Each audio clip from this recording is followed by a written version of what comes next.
Right, so you gave me the song Wrecked by Weird Nightmare. This came out on the 26th of April, and it's one of a number of singles from the eponymous debut, which dropped on the 20th of May on Sub Pop Records. If I'm not mistaken, those other singles were Searching for You, which is the album opener, and Lusitania. So Weird Nightmare is a side project from Alex Edkins, who's the guitarist and singer of the Canadian punk band Mets. They're a sort of noisy, wiry, hardcore outfit, I suppose.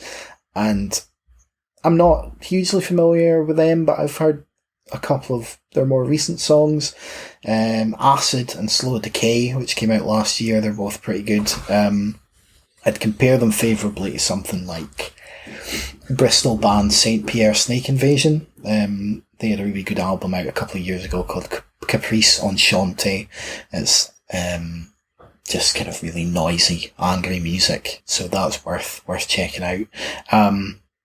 Wrecked, the song, also features Alicia Bognano from the band Bully. And I think you mentioned Bully was featured on the track last time, and I kind of blanked. I was like, I don't really remember, but actually a couple of years ago I got quite into their album Sugar Egg. There was a few singles on that, particularly Every Tradition and Where to Start, that I got really into. It's quite sort of grungy indie punk rock, I suppose. They're also on Sub Pop, which I suppose is how the collaboration came about. The song itself I would describe as a low-key banger. There's a real drive to those guitars. Even in the intro, there's like, the guitar sounds really far away, almost a bit like a demo.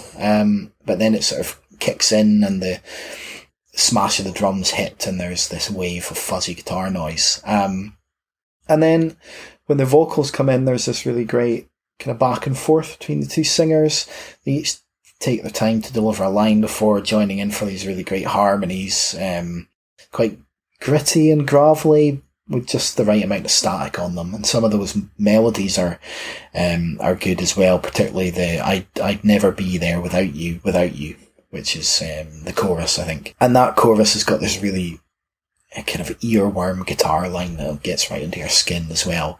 And I've described them here as being a sort of super lo-fi stereophonic song. I don't know how accurate that is, but definitely when I was listening to some of the other tracks on the album, there were strong shades of like stereophonics in some of the vocals as well. So I don't know if they really sound like stereophonics, but that was just what came to mind for some reason. And then there's like those kind of male-female vocal dynamics and sort of poppy melodies. You could compare that a little bit to something like Drug Couple that we covered the last time.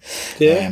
But with more of a like 90s radio rock spin than like a 70s rock spin that Drug Couple did. And the song Martin by a band Car Seat Headrest comes to mind as well, that sort of power pop, which was kind of a song of two halves for me, but it's got that kind of drive to it, really good melodic moments as well. So that was kind of where the comparison came in for me. So yeah, I think this is a really good song.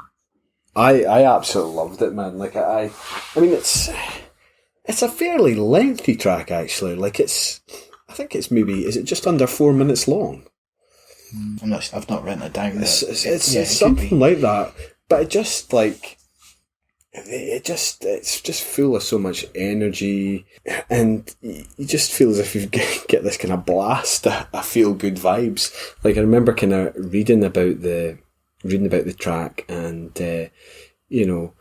it's about him missing his wife whilst on tour, missing somebody, but specifically his wife whilst on tour. And you think, kind of given the kind of subject matter, it'd be a bit kind of like, a bit down, a bit depressing, but like, no, you can't help but feel good when you listen to this track.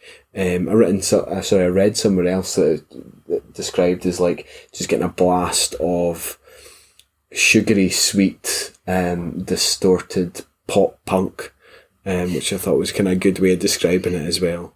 But I absolutely loved it, and I've delved into a few of the tracks from the album as well, and yeah, really enjoy it. For me, it kind of felt as if I had like, it did remind me a bit of Kestrel's. Yeah, okay. We bit of kind of Dinosaur Jr. as well.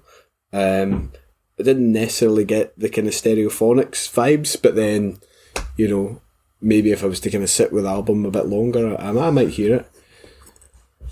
That was just with some of the vocals on the rest of the album. Similarly, I got some like weird like Oasis vibes as well, and it's like doesn't sound anything like Oasis. Like if you listen to an Oasis song or a Stereophonic song next to this, it doesn't sound anything like that. But there was just it's just like inflections on his voice that kind of reminded you of that, maybe. I think so. Yeah, which is quite interesting. So yeah, I've scored this really high as well. I've gone from another 9 out of 10 for this. I give it a 9 as well, man. Yeah, absolutely.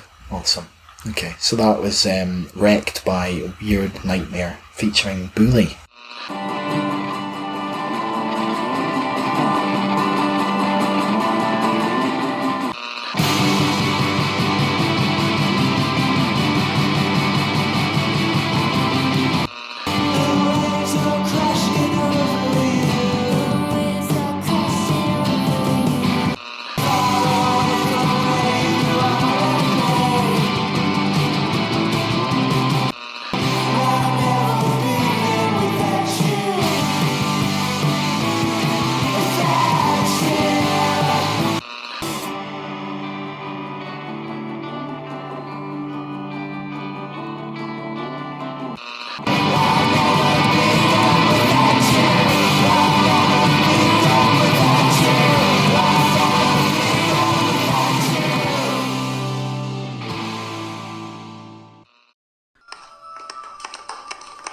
It's not finished.